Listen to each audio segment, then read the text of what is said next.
Hi hello నమస్తే welcome to our channel. నేను మీ ప్రియాంకారావు కూనిరెడ్డి.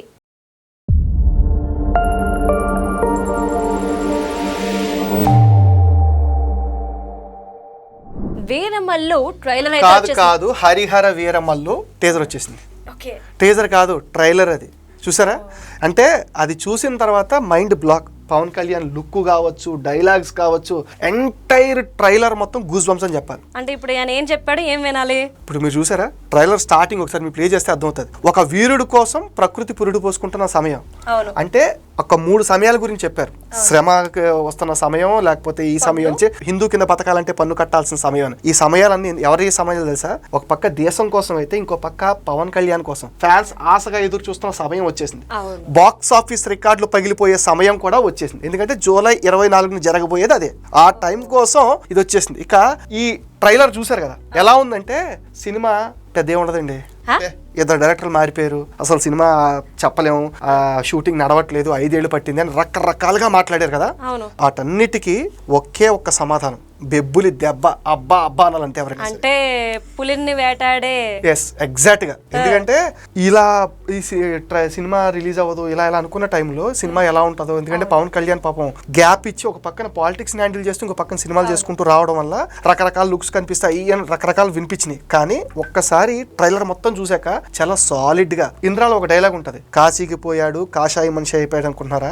అదే పౌరుషం, అదే రక్తం, సేమ్ అదే పవర్ స్టార్, ఒక్కడే పవర్ స్టార్ కనిపించింది ఆ చరిష్మా ఇక్కడ. అంటే ఈయన ఒక డైలాగ్ అన్నారండి ఇందులో, బెబ్బులను చూస్తారు అని చెప్పేసి. అంటే ఇప్పుడు ఈయన బెబ్బులి, మరి పులిలు ఎవరండి? పులిలు అంటే మనకి సినిమా పరంగానే మీరు అడిగింది. బయట పాలిటిక్స్ పక్కన పెడితే సినిమా పరంగా మనం చూసుకున్నట్టయితే పులులు అంటే ఇప్పటికే 6 నెలలు గడిచిపోయింది. అంటే 2025 సంవత్సరంలో ఫస్ట్ హాఫ్ అయిపోయింది. ఫస్ట్ హాఫ్ లో హిట్లు అంతంత మాత్రంగా ఉన్నాయి. భారీ రేంజ్ ఆఫ్ హిట్ కోసం టాలీవుడ్ ఆశగా ఎదురు చూస్తుంది. మరి పులిలు అంటే ఆ రికార్డులన్నీ వేటాడే బెబ్బులు ఎవరంటే పవర్ స్టార్ పవన్ కళ్యాణ్.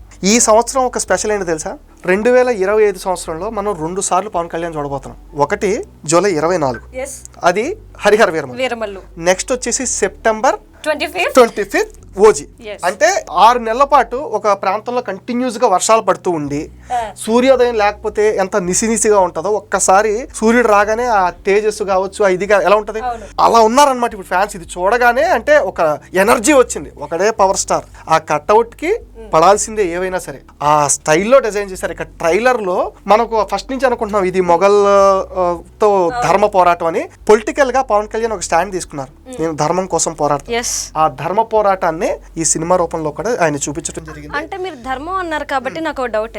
తనిఖీల భరణి గారి డైలాగ్ ఉంది, మనకు ఒక అస్త్రం కావాలి అని చెప్పి. అదే నేను చెప్పాను. అయితే ఇది ఈయన రాసుకున్న డైలాగ్ అని చెప్పి అంటున్నారు పవన్ కళ్యాణ్ గారు. పవన్ కళ్యాణ్ గారు రాసుకున్న డైలాగ్లను ప్రచారాలు చేయడం వంద ఉంటాయి. కానీ నా పర్సనల్ గా నేను ట్రైలర్ చూసి నేను ఫీల్ అయిన ఎలిమెంట్ ఏంటంటే, ఈ డైలాగ్స్ లో నాకు త్రివిక్రమ్ టచ్ అయితే బాగా కనపడుతుంది. ఎందుకంటే పులులను వేటాడే బెబ్బులు అనే డైలాగ్ కావచ్చు, లేకపోతే వినాలే వీరమల్లు చెప్తే వినాలి. ఈ ఓవరాల్ ట్రైలర్ లో డైలాగ్స్ వరకు చూసుకుంటే అసలు అద్రిపోయినాయి అని చెప్పాలి. నేను రావాలని అందరూ దేవుడికి దండం పెట్టుకుంటారు. ఎస్, ఏపీ ప్రజలు కూడా దండం పెట్టుకున్నారు, డిప్యూటీ సీఎం చేశారు. అట్లానే ఈ డైలాగ్స్ రావాలని దేవుడు మీరు మాత్రం కోరుకోవట్లేదు అంటే నాకు మట్టుకు నా పర్సనల్ గా నేను ఫీల్ అయ్యింది ఇది వైసీపీకి ఆయన లిటిల్ బిట్ ఆఫ్ పంచ్ ఇచ్చిన పంచనే చెప్పాలి. ఎందుకంటే పవన్ కళ్యాణ్ రాకూడదని కోరుకునే పార్టీ ఏదైనా ఉంటే అదొకటే. ఇక సినిమాల్లో ఆయనకి యునానమస్, ఇప్పుడు కింగ్డమ్ కూడా ఆయన వస్తున్నారనే వెనక్కి జరిగారు. పవర్ స్టార్ వస్తున్నారంటే ఆ స్పేస్ మీరు జరగండి అని ఆపక్కర్లేదు. యునానమస్ అంటే ఇప్పుడు సింహం వేటకి వెళ్ళినప్పుడు ఆబ్వియస్ గా ఏమవుతాయి, జంతువులన్నీ సైడ్ అవుతాయి. ఎందుకంటే ఎదురు పడితే జరిగేదేంటో మన మాటలో చెప్పక్కర్లేదు. సో అందుకని పవన్ కళ్యాణ్ సినిమాలకి చాలా దూరంగా ఉంటారు. వాళ్ళ సినిమాల్ని నిలబెట్టుకోవాలన్నా, మరి మినిమం కలెక్షన్స్ రావాలన్నా పవన్ కళ్యాణ్ సినిమాలు దూరంగా వేసుకుంటే ఎంతో కొంత సేఫ్ అనే భావంతో ఇప్పుడు జరుగుతుంది. అట్లా ఈ పవన్ కళ్యాణ్ ఫైట్స్ గురించి పర్టికులర్ గా మాట్లాడాలి. పవన్ కళ్యాణ్ మనం ఈ పుష్కరాల టైంలో మనం చూసాం, ఆ మహాకుంభమేళాలో ఆయన స్నానంకి వెళ్ళినప్పుడు అది కొంచెం ఫ్యాటీగా తయారయ్యారు, అవుట్ ఫిట్టెడ్ అయిపోయి హీరోగా పనికొస్తారు. మరి ఇప్పుడు ట్రైలర్ చూసిన వాళ్ళు చెప్పాలి పవర్ స్టార్ అంటే ఎలా ఉన్నాడు, మీకేమనిపించింది పర్సనల్ గా మీరు చెప్పండి. యాక్చువల్లీ బాడీ షేమింగ్ చేశారు కానీ బాడీ షేమింగ్ చేసేంత ఇక్కడ లేదు. ఆయన చూడగానే ఒక నిజంగా బెబ్బుల్ని చూసినట్టు నాకు అనిపించింది. అంటే పర్ఫెక్ట్ బాడీ మెయింటైన్ చేశారు ఆయన. రామబాణం తనిఖీల భరణి చెప్పినట్టుగా రామబాణం అన్నది, ఎందుకంటే ఇండస్ట్రీ రికార్డులు చేర్చాలి 2025 సెకండ్ హాఫ్ లో పెద్ద హ్యూజ్ స్కేల్ కనపడాలంటే ఆ రామబాణం రావాలి. దానికోసమే ఆగి మరి రామబాణం వస్తున్నాడు. ఖచ్చితంగా ఫస్ట్ డే కలెక్షన్స్ కావచ్చు, లేకపోతే ఇప్పటి వరకు ఉన్న రికార్డులు ఎంతో కొంత షేక్ అవటం అయితే కన్ఫర్మ్. ఎందుకంటే పవన్ కళ్యాణ్ చరిష్మా ఆ ట్రైలర్ చెప్తుంది. ఇది నేనేం ఎగ్జాగరేట్ చేసి చెప్పట్లేదు, ఎందుకంటే ఆయన వస్తే అట్లానే ఉంటది, అదే జరుగుద్ది అనే విషయం చాలా క్లియర్ కట్ గా ఉంది. మ్యూజిక్ ఎస్ ఎగ్జాక్ట్ గా నేను అదే మాట్లాడదాం. మనం ఆర్ఆర్ఆర్ చూసాం, ఆస్కార్ వచ్చేసింది, బాగా కీరవాణి ఎక్స్ట్రాడినరీ అనుకున్నాం. కానీ ఆయన ఏ సినిమాకి ఎలాంటి మ్యూజిక్ ఇవ్వాలి, ఒక పీరియాడిక్ డ్రామాకి పీరియాడిక్ టైప్ ఆఫ్ మ్యూజిక్ ఇవ్వాలని వీరమల్లి ఒక బ్యాక్గ్రౌండ్ స్కోర్ పెట్టారండి. నాకైతే చాలా టెరిఫిక్ గా అనిపించింది. అంటే చూసిన వాళ్ళు అనుకోవచ్చు ఇదే భజన చేస్తున్నారు, భజన కాదు, హార్ట్ఫుల్ గా చెప్తున్నా. కీరవాణి గారు సినిమాకి న్యాయం చేయడం కోసం చూస్తారు. ఆయన ఎఫర్ట్స్ ఇక్కడ మనకు కనిపించింది. అది పవన్ కళ్యాణ్ సినిమా లేకపోతే రాజమౌళి సినిమా చేస్తాం చూడు, సినిమా బాగుండాలి అల్టిమేట్. ఆ టెంపర్మెంట్ ఇచ్చిన ఇది ఎక్స్ట్రాడినరీగా ఉంది. ఇక పాటలు ఆల్రెడీ ఎలాంటి సెన్సేషన్ క్రియేట్ చేసినా చూడొచ్చు. ఈ ఓవరాల్ గా 2 నిమిషాల 56 సెకండ్ల ట్రైలర్ లో ఫ్యాన్స్ కి అయితే ఫుల్ మీల్స్, నార్మల్ ఆడియన్స్ కి అయితే ఈ సినిమా మస్ట్ అండ్ వాచ్. ఎందుకు మస్ట్ అండ్ వాచ్ అంటే అసలు ఈ హరిహర వీరమల్లి ఎవరు అంటే మన నెట్ లో అక్కడిక్కడ సెర్చ్ చేస్తుంటే బుక్కరాయిలు ఇక రకరకాల స్టోరీస్ వస్తాయి. అంటే కరెక్ట్ ఎగ్జాక్ట్ గా ఇది పలానా స్టోరీ అన్నది లేదు. సో ఆ చరిత్ర ఏం టచ్ చేశారు, హిస్టరీలో ఎక్కడికి వెళ్ళారు. అండ్ ఇక్కడ మనకి గోల్కొండ నవాబులకి సుల్తాన్లకి మధ్య యుద్ధం జరుగుతుంది. ఎందుకంటే అది ఎస్టాబ్లిష్ చేశారు. ఇక్కడ తలలు దిగుపడుతున్నాయి అంటే ఒక సుల్తాన్, ఢిల్లీ సుల్తాన్ వచ్చాడు, విలన్ కింద చేసిన మన బాబిడియోలు ఈ మధ్య యానిమల్ తర్వాత అనుకుంటా. అసలు ఆ స్వింగ్ ఔరంగజేబ్ క్యారెక్టర్ ఇంతకు ముందు కూడా సేమ్ ఒక ఆయన చేశారు, మనం చావాలా చూసాం. సేమ్ మళ్ళీ ఇప్పుడు ఔరంగజేబ్ క్యారెక్టర్ చేయడం అంటే అది సవాల్. కనిపించింది చాలా తక్కువ ఫ్రేమ్స్, కానీ అందులో ఔరంగజేబ్ ఎంత క్రూరంగా ఉంటాడా అన్న యాంగిల్ ఎస్టాబ్లిష్ చేసిన థియరీ అయితే బాగుంది. And last but not least trailer మొత్తంలో నాకు ఎండ్ లో పవన్ కళ్యాణ్ కనిపించాడు మొహమ్మద్ రక్తంతో. అది అమ్మవారికి అభిషేకం చేసిన తర్వాత మనం క్లియర్ గా చూస్తే అలా జారలు కనపడతాయి కదా, నాకు అట్లా అలా అంటే తన శత్రు సంహారం చేసిన ఒక నరసింహస్వామిని ఒక ఇది, ఎందుకంటే బ్యాక్ డ్రాప్ లో అమ్మవారిని కూడా పెట్టారు.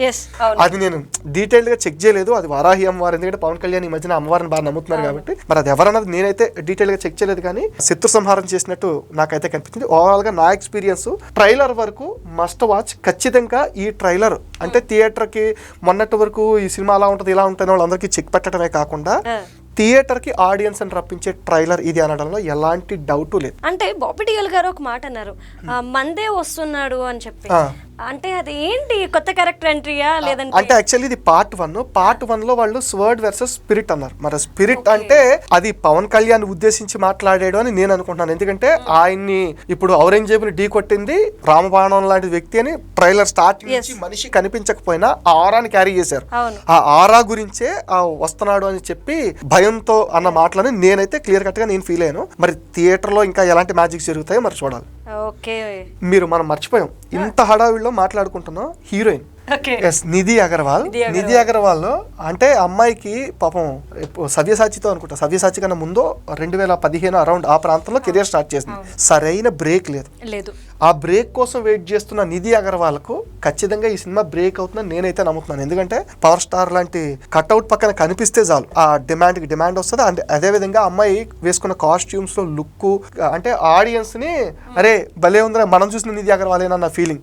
అంటే అన్ని క్యారెక్టర్లో ఈ సినిమాలో వీళ్ళు లేరు వీళ్ళు ఉన్నారని చెప్పకుండా మొత్తం అందరినీ కవర్ చేశారు. అండ్ మేజర్ హైలైట్ ఏంటంటే ట్రైలర్ స్టార్ట్ చేసిన థియరీ, సుల్తాన్ దగ్గర సమయం, అర్జున్ దాస్ వాయిస్ పెట్టడం అనేది. ఎందుకంటే ఈ మధ్యకాలంలో మనకు తెలుసు వాయిస్ ఓవర్ తోనే ఒక సెన్సేషన్ క్రియేట్ చేసిన స్టార్ ఎవరంటే అర్జున్ దాస్.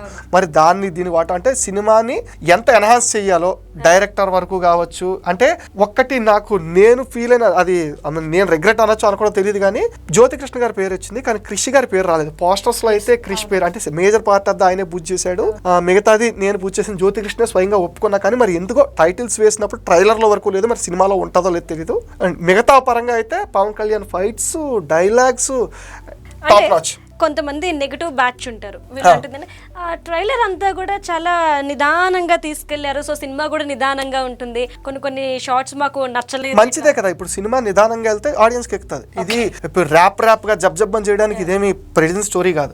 హిస్టరీతో ట్రావెల్ చేస్తున్నప్పుడు డీటెయిలింగ్ ఇంపార్టెంట్, ఎలా కనెక్ట్ చేస్తున్నాం అన్నది కూడా చాలా ఇంపార్టెంట్. ఆ విషయం కోసమే కొంచెం పీరియాడిక్, ఇప్పుడు మనం ఫర్ ఎగ్జాంపుల్ థియేటర్ లో మనకి గాంధీ గారు పాత విజువల్స్ చేసినప్పుడు అవి టకటకడం పరిగెడుతున్నాడు, అలాంటి తర్వాత ఫాస్ట్ ఫార్వర్డ్ చేశారా అంటే ఆ ట్రెండ్ లో అప్పుడున్న కెమెరాస్ క్యాప్చర్ చేసిన మోడ్ ని. అండ్ అదే విధంగా ఒక స్టోరీ నరేషన్ చేసి హిస్టరీ గురించి పర్టికులర్ గా హిస్టరీ చెప్పేటప్పుడు కొంచెం స్పీడ్ గా ర్యాప్ కింద వెళ్తే అంత ఉండదు. అది ట్రైలర్ చూసే వాళ్ళు సినిమా ఇలా ఉంటుంది అలా ఉంటుంది అని అంచనా వేశారంటే వాళ్ళు మేధావులు, ఎందుకంటే ఖచ్చితంగా వాళ్ళైతే సినిమాలు తీయాలి.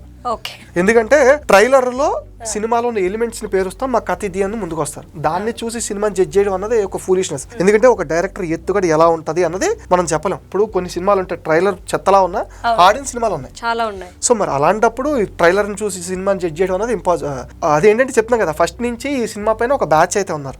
ఎలా 5 ఏళ్ళు టైం పట్టింది, సినిమా ఏం ఆడుతుంది, పవన్ కళ్యాణ్ 2-3 సార్లు లుక్ మారిపోయి నటించాడు, అక్కడక్కడ విపరీతంగా ఉంటుంది, ఇవన్నీ వస్తాయి. ఎందుకంటే ఇప్పుడు ఓటీటీలో రాకపోతే మరి ట్రైలర్ చూసిన వాళ్ళు సరే ఇప్పటి వరకు మాట్లాడారు కదా, ట్రైలర్ చూసి హార్ట్ఫుల్ గా అంటే ఏదో బ్లేమ్ చేయాలి అన్న విధంగా కాకుండా మీకేమనిపించినా మరి వాళ్ళు చెప్పాలి మనకి. ఇది వ్యూస్ మరి నేనైతే చెప్తున్నాను, ఇది నాకు అనిపించిన నా రివ్యూ.